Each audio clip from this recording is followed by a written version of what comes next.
बच्चों एक्सरसाइज है 6.2 और पिछले वीडियो में हमने एनसीईआरटी के प्रश्न किए थे और अब इसी एक्सरसाइज में अन्य महत्वपूर्ण प्रश्न हैं। Page number 139 question number first है। इसमें देखो, इसमें दिया है कि जो CE है, चित्र में देखिए, ये CE रेखा है ये SR के समांतर है और AE समांतर है PT, ये इसमें दिया हो। और सिद्ध करना है कि कोण CBD यानी कि ये कोण बराबर है कोण PQR, PQR इसके बराबर है, ये हमें इसमें सिद्ध करना है। ठीक है, हल करेंगे क्वेश्चन को। देखो, ये कोण हमने मान लिया x है ना, मान लिया हमने x है। ठीक है, तो चित्रानुसार क्वेश्चन को हल करेंगे।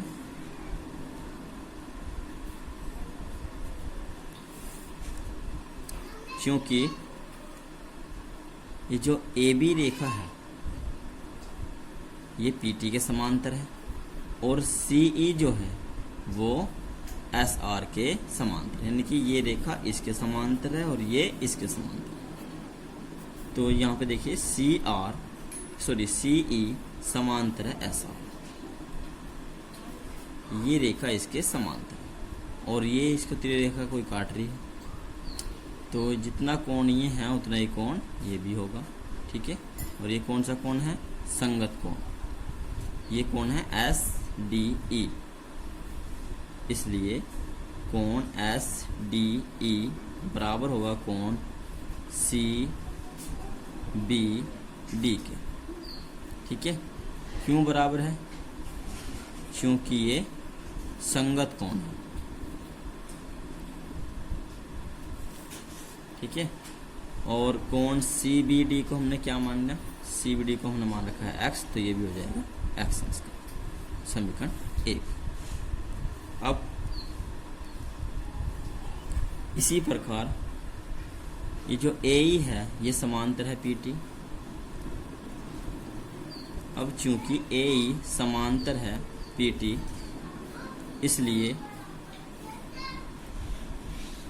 इसलिए जो कोण होगा SDE ये किसके बराबर होगा?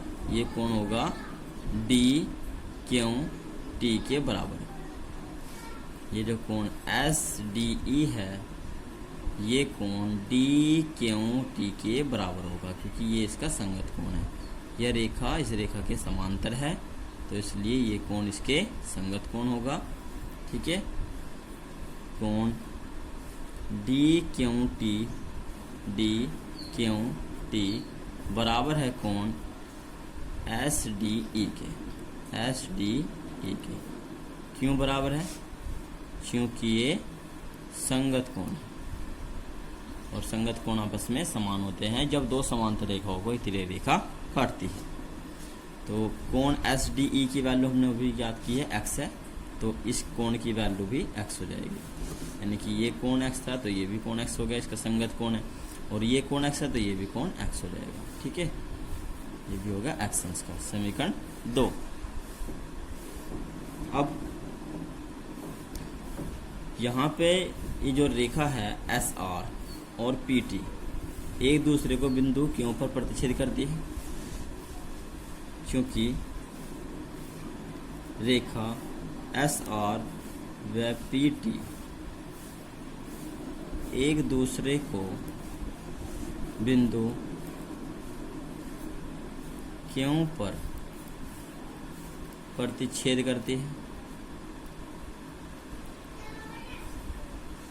इसलिए प्रतिच्छेद बिंदु पर बने शीर्षाभिमुख कोण आपस में समान होंगे, यानी कि ये कोण x है तो ये भी x हो जाएगा। ठीक है, इसलिए कोण PQR बराबर होगा कोण D यानी कि SQT या DQT। ठीक है, इसलिए कोण PQR बराबर होगा कोण SQT, या हम कह सकते हैं DQT के बराबर होगा। और डी क्यों, टी की वैल्यू एक्स है तो इसकी वैल्यू भी हो जाएगी एक्स। ठीक है, क्यों बराबर है ये, यहाँ पर लिख देना शीर्षाभिमुख कोण, शीर्षाभिमुख कोण। समीकरण 3। अब हमने माना था, यहाँ पे दीजिए, माना कोण सी बी डी बराबर एक्स।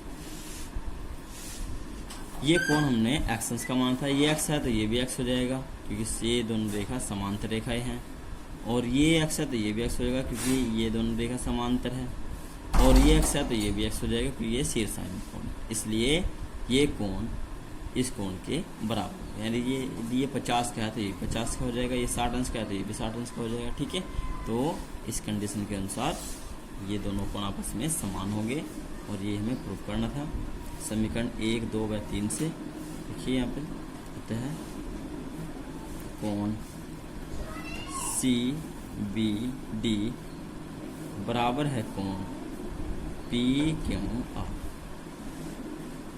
कोण सी बी डी बराबर है कोण पी क्यू आर, ये प्रूफ सिद्ध हो। ठीक है, नेक्स्ट क्वेश्चन। क्वेश्चन सेकंड में दिया हुआ है, इस चित्र की सहायता से हमें सिद्ध करना है कि जो पी क्यू रेखा है वो टी यू के समांतर है, यानी जो पी क्यू रेखा है ये टी यू रेखा के समांतर है। ये दोनों रेखाएं समांतर रेखा है, ये हमें इसमें सिद्ध करना है। और दिया हुआ है कि ये कोण 60 अंश का है, ये 30 अंश का है, ये 36 अंश का कोण है और ये 150 अंश का कोण है। ठीक है, तो हल करेंगे क्वेश्चन को। कोण पी क्यू आर चित्रानुसार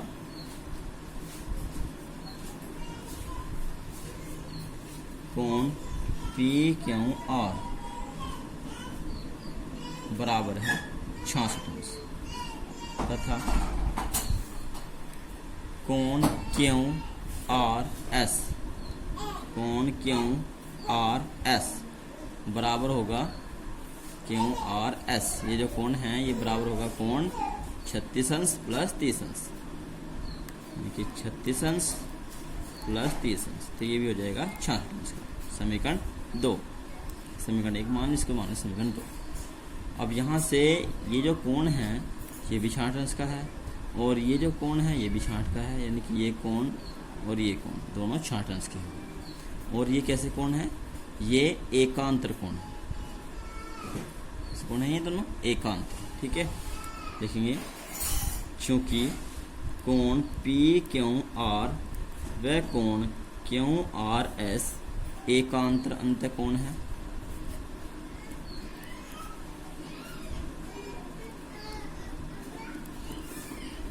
और दोनों ही कितने अंश के हैं, 66 अंश के हैं। इसलिए पी क्यू जो रेखा है ये आर एस के समांतर होगी, पी क्यू आर एस की क्या हो जाएगी, समांतर होगी। इसे हमने मान लिया समीकरण नंबर 3। अब पुनः चित्र अनुसार लेंगे। चित्र में यहाँ पे देखिए, क्योंकि हमें टी यू को पी क्यू के समांतर सिद्ध करना है। अब यहाँ से चित्र में ये कोण है टी आर एस, यानी कि ये कोण 30 अंश का है, और कोण आर टी यू ये कोण ये 30 और ये 150 का। ठीक है, यहाँ से अब कोण टी आर एस प्लस कोण आर टी यू, ये दोनों कोण कैसे हैं, ये दोनों कोण कर्मागत कोण है, कर्मागत अंतःकोण। अब चूंकि कोण टी आर एस तथा कोण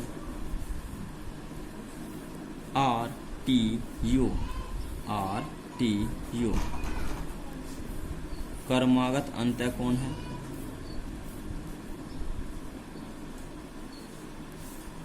तथा कोण टी आर एस प्लस कोण आर टी यू बराबर होगा 30 प्लस 150 बराबर, यानी कि ये कोण TRS ये कोण 30 का है और ये कोण 150 अंश का है। तो दोनों का योगफल कितना आ रहा है यहाँ पे 180। ठीक है, क्योंकि कोण TRS यानी कि ये कोण और ये कोण, दोनों कोण कैसे हैं, कर्मागत कोण हैं, तथा दोनों का योगफल कितना है 180 अंश है। अतः ये जो RS है ये समांतर होगी किसके, TU के। ठीक है, समीकरण नंबर 4। अब समीकरण 3 व समीकरण 4 से, समीकरण 3 में ये जो PQ रेखा है ये RS के समांतर है, और TU रेखा समीकरण 4 में ये भी RS के समांतर है, यानी कि दोनों ही रेखा, ये रेखा भी RS के समांतर है और ये रेखा भी RS के समांतर है। इसका अर्थ ये हुआ कि TU रेखा PQ रेखा के समांतर है। तो समीकरण 3 व समीकरण 4 से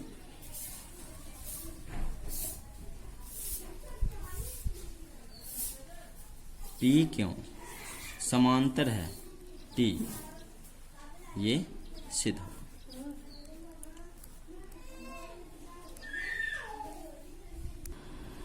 क्वेश्चन 3 में ये दिया हुआ है कि कोण A, ये चित्र दिया हुआ है, और इसमें दिया है कि कोण A जो है वो 30 अंश का है।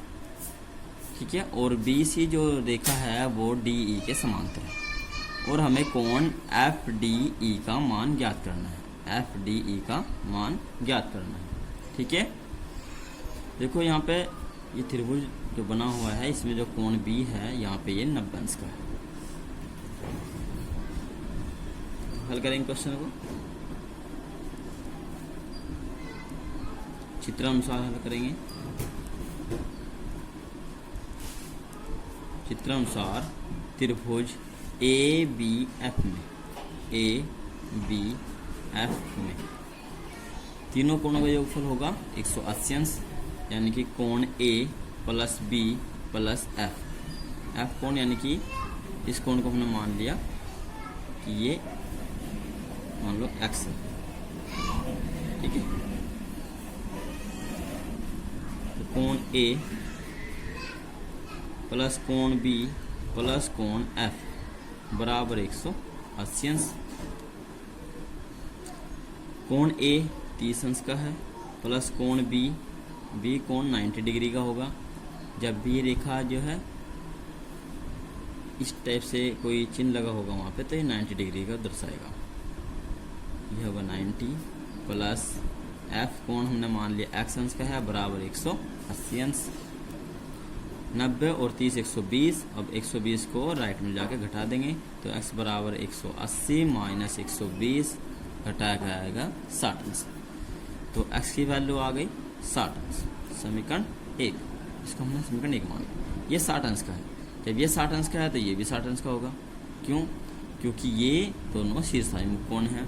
रेखा AD BC को बिंदु F पर प्रतिच्छेद करती है, तो ये कोण और ये कोण दोनों क्या होंगे, शीर्षाभिमुख कोण होंगे। ठीक है, तो ये x है तो ये भी क्या हो जाएगा x अंश का। x का मान कितना है? अब देखो ये जो रेखा AD है ये BC को बिंदु F पर प्रतिच्छेद करती है।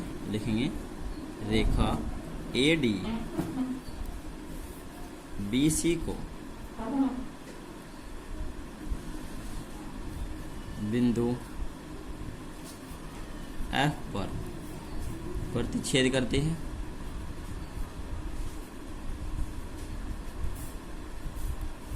इसलिए ये कोण है AFB बराबर होगा कोण CFD, कोण CFD के बराबर होगा। और कोण AFB जो कि हमने अभी ज्ञात किया है ऊपर x का मान 60 अंश है, तो ये भी 60 अंश का हो जाए। इसलिए कोण CFD हो जाएगा 60 अंश, समीकरण 2। यानी कि x है तो ये भी x हो जाएगा, x का मान 60 है। ठीक है, अब ये जो कोण है यहाँ पे कोण DFC, यानी कि ये कोण और ये कोण, ये दोनों कोण हैं कर्मागत अंत्य कोण। ठीक है, तो अब कोण सी एफ डी प्लस कोण एफ डी ई बराबर होगा 180 अंश। क्योंकि ये जो बी सी रेखा है ये डी ई के समांतर है, क्योंकि बी सी समांतर है डी ई, ये दिया हुआ। क्योंकि ये दोनों रेखाएं समांतर है और ये दोनों कोण कैसे होंगे, कर्मागत कोण होंगे। ठीक है, सॉरी, बी सी समांतर है डी ई के, तो इसलिए ये जो कोण है इसके कर्मागत कोण होंगे। ठीक है, कर्मागत अंतकोण है तो इनका योगफल होगा 180 अंश।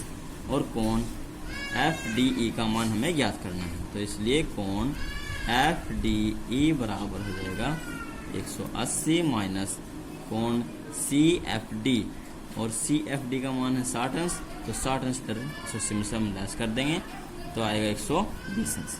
ये हो जाएगा इसका answer. Question number 4, A B E F के समांतर है।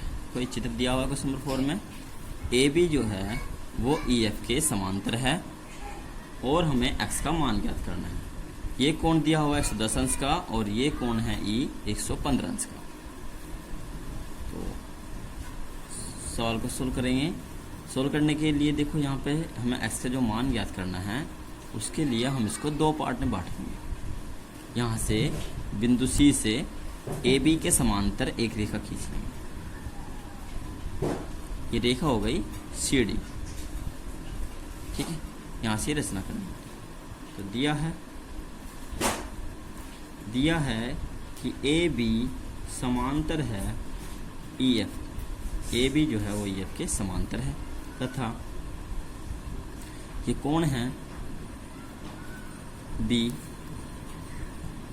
बराबर 110 अंश, कोण ई बराबर 115 अंश, और हमें एक्स का मान ज्ञात करना है। रचना करेंगे इसमें। बिंदु सी पर सी डी समांतर ए बी खींचे। ये रेखा इसके समांतर, ये कंप्लीट कोण एक्स है। ठीक है, अब इस कोण को हमने दो पार्ट में बांट देंगे। ये कोण मान लिया हमने, ये कोण है कोण नंबर 1, और ये जो इस साइड का कोण है ये कोण नंबर मान लें 2। कोण 1 प्लस कोण 2 ये कंप्लीट कोण एक्स के बराबर है। तो हमें यहाँ पर कोण 1 और कोण 2 का मान ज्ञात करना है।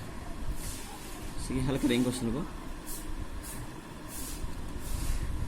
ए बी सी डी के समांतर है, चूंकि ए बी समांतर है सी डी, इसलिए ये दोनों क्रमागत कोण होंगे और इनका योगफल होगा 180 अंश। इसलिए कोण बी प्लस कोण सी यानी कि कोण 1, इसलिए 110 प्लस 1 कोण 1 और बराबर 180 अंश, और कोण 1 बराबर हो जाएगा 180 माइनस 110 बराबर 70 अंश। समीकरण नंबर 1, ये कोण आ गया 170 अंश का। अब इसी प्रकार सी डी समांतर होगी ई एफ के, क्योंकि ए बी ई एफ के समांतर है और ए बी के समांतर हमने सी डी रेखा खींची हुई है, इसलिए सी डी जो है ई एफ के भी समांतर होगी। जब ये समांतर रेखा है तो ये कोण और ये कोण जो है ये होंगे कर्मागत कोण, तो इनका योगफल होगा 180 अंश। 115 का है तो कोण 2 का मान हम ज्ञात कर लेंगे। ठीक है, तो लिखेंगे इसी प्रकार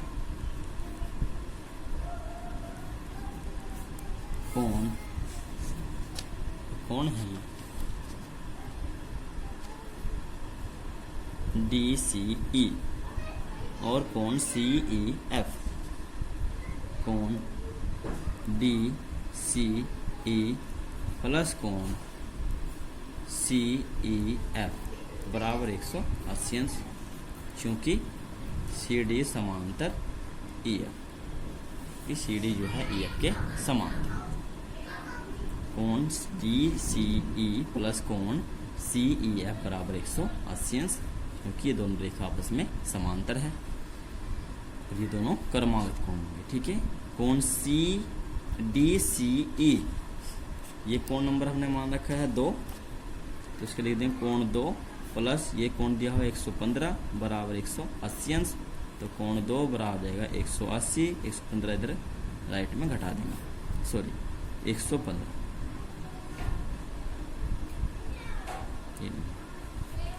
115 अंश, 180 माइनस 115, 180 में से 115 को लेस करेंगे तो ये आएगा 65, तो कोण 2 हो गया 65 अंश का, समीकरण नंबर 2। अब हमें मान ज्ञात करना है x का। अब x जो है वो कोण 1 प्लस कोण 2 के बराबर है। कोण 1 का मान है 70 अंश प्लस कोण 2 का मान है 65 अंश, तो 70 प्लस 65 हो जाएंगे 135 अंश, ये हो जाएगा इसका आंसर। क्वेश्चन नंबर 5 ये आपको करना है, सेम यही क्वेश्चन है, क्वेश्चन नंबर 4 की तरह से है। और क्वेश्चन नंबर 6 एक्सरसाइज है 6.3 एक्सरसाइज में यहाँ पर कुछ नोट पॉइंट हम लिख रहे हैं, वो आपको याद रखना है। नंबर 1, कोई भी त्रिभुज है तो उसके तीनों कोणों का योगफल 180 अंश होगा। ये त्रिभुज है ए बी सी, फिर कोण है ए बी सी, ठीक है। तो कोई भी त्रिभुज है तो उसके तीनों कोणों का योगफल कितना होता है 180 अंश। त्रिभुज ए बी सी में कोण ए प्लस कोण बी प्लस कोण सी बराबर 180 अंश, यानी कि ध्यान रखना है कि त्रिभुज के तीनों कोणों का योगफल 180 अंश होता है। नंबर 2,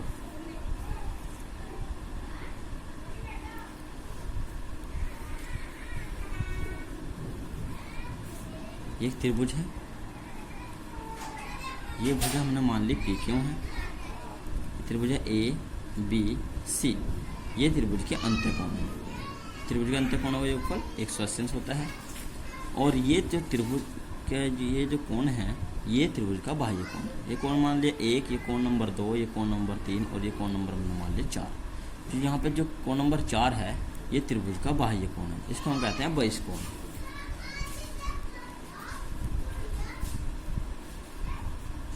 बहिष्कोण, ठीक है। तो बहिष्कोण का जो मान होता है वो त्रिभुज के अंत दो कोणों के योगफल के बराबर होता है, ठीक है। तो ये भी बहिष्कोण है इस साइड में, कोण नंबर 5 मान लीजिए। तो चित्र अनुसार ये बातें कुछ ध्यान रखनी है नॉर्मल से। जो कोण 4 है वो कोण बहिष्कोण है, तो कोण जो 4 का जो मान होगा वो कोण 4 के साथ में जो कोण है इसको छोड़ करके बाकी जो त्रिभुज के दो अंत्य कोण बचे हुए हैं 1 और 3, इन दोनों के योगफल के बराबर होगा। कोण 1 प्लस कोण 3 के बराबर, यानी कोण 4 का जो मान है वो कोण 3 और 1 के योगफल के बराबर होगा। और कोण जो 5 है इसका जो मान होगा, कोण 5 के साथ का जो यहाँ पे कर्मित युग्म कोण है, ये देखिए युग्म कोण है, इसको छोड़ करके कोण 5 का जो मान होगा वो त्रिभुज के अंत दो कोण, कोण 3 और कोण 2 के योगफल के बराबर होगा। इसी प्रकार कोण 5 जो है ये कोण 3 प्लस कोण 2 के बराबर होगा, इसको हम कहते हैं बहिष्कोण। कोण ये 4 भी बहिष्कोण है और कोण 5 भी बहिष्कोण है। तो ध्यान रखना है त्रिभुज के बहिष्कोण का जो मान होता है वो त्रिभुज के अंत दो कोणों के योगफल के बराबर होता है, ठीक है। ये ध्यान रखना है।